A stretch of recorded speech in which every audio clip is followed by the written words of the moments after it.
the biggest impact of 9/11, or let's say, one of the impacts of 9/11 is the interest people have in world politics. The very presence of you, I think it's very rare for seminars, academic seminars, to get so many people, mostly students, around for this. So I think there's no denying that 9/11 has had an impact on our imagination.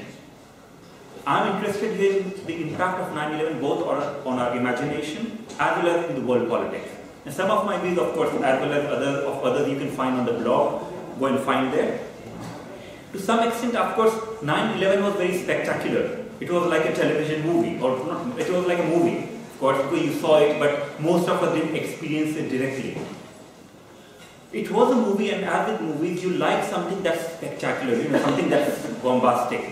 But the fact is, even when, if you take the couple of hours, I don't know how long it took for the building to crash down, right? I mean, even if you look at the number of people who were killed during that period of time, more people were being killed by preventable diseases in many parts of the world.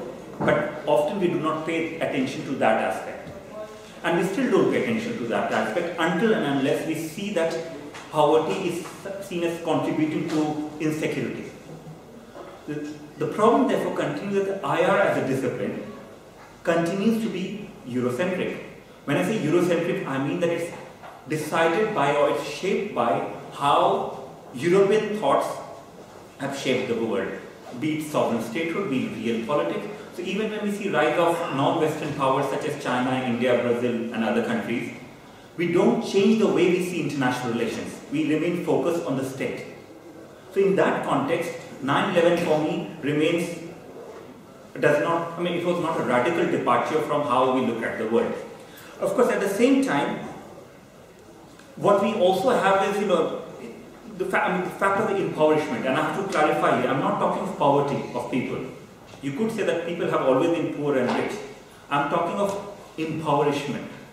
People being made poor. And people who are poor in many parts of the world are not poor because they want to be poor, or that they have been left out of economic system that we live in today. They are very much product of that economic system. That we have to keep in our mind. So the fact that there are poor people around the world, different parts of the world, is not somehow because they're not as good as us, or they have not tried hard enough like most of us, or many of us here. It's because our prosperity depends upon their impoverishment. Now in this context, if you look at 9/11, I do think that it provided a very good distraction from real problems of the world. Now I don't mean to say real problem does not include terrorism. But what is terrorism? It kills few people, maybe a few hundred people. In absolute numbers, it does not really matter. So 70 people dying, let's say, and I'm not trying to sort of dismiss it, but 70 people, or what, I don't know how many people died in the 7/7 here. If you look at the context of number of people being killed in the world, it's not that much. 70 to 80 people die in Pakistan almost every second day in the hands of the drones, American drones, or different kinds of Islamic radicals, or different types of Taliban. So what I'm trying to argue is that we need to contextualize the killing that takes place in the world. I'm saying killing, I'm not talking of unavoidable deaths. Right? Now in this context, so the basic issue in the world remains that of economic justice or economic injustice. And 9/11 and the security discourse that followed from 9/11, and 9/11 did, I think in some sense, glued us all to the television and glued us all to the state discourses that were attacking democracy everywhere, including here. So the idea was, we have to look at those bearded brown men and crying brown women and all of those factors, and somehow think that that's the most important thing, and that's the most important fear that we should have in our mind.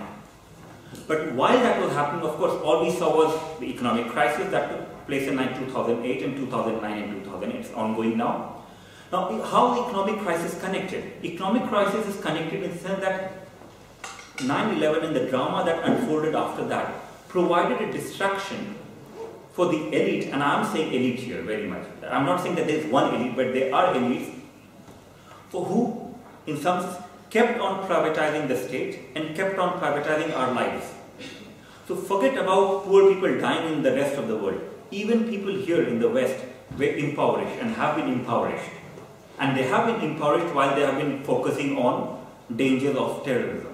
So in my argument, this is how I see that 2008 crisis partly could happen because the politics of greed that has affected our daily life in many senses of the word went on unchallenged because most of us were obsessed with the notion of security and warfare.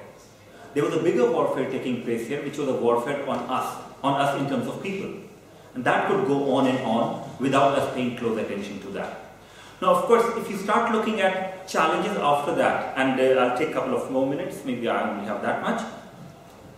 In some sense, I think the interesting event that has taken place, I say interesting, I don't say very radical, interesting that event that has taken place in last 10 to 15 years is the so-called Arab Spring. I say so-called, of course, we don't know what's going to happen. It's more interesting for me than 9/11 because it shows to us for the first time in last 20 to 30 years, events that do not validate the powerful. Events that do not validate us in the West as somehow we were promoting democracy in that part of the world, and look, those Arab men and women, they are fighting for that democracy.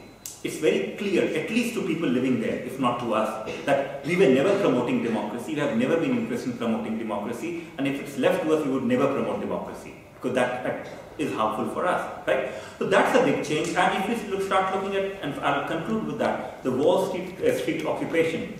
I hope most of you know of it. If you don't, then please go and focus don't on what Steve Jobs had said at one point in time because he's dead now, or what Kim Kardashian or someone else has happened to her, but please go and check for Wall Street occupations. You'll see that there are protests taking place in different parts of the world, including at the center of the empire. And it's a protest that's around issues of economic justice. And that is what the real issue for me is. Not this whole facade about terrorism and security. We only hope that there's no another Bin Laden who will create another problem and that would allow us all to forget about economic injustice and go back to security problems. But who knows? Let's hope that doesn't happen. But I'll end here. Thank you.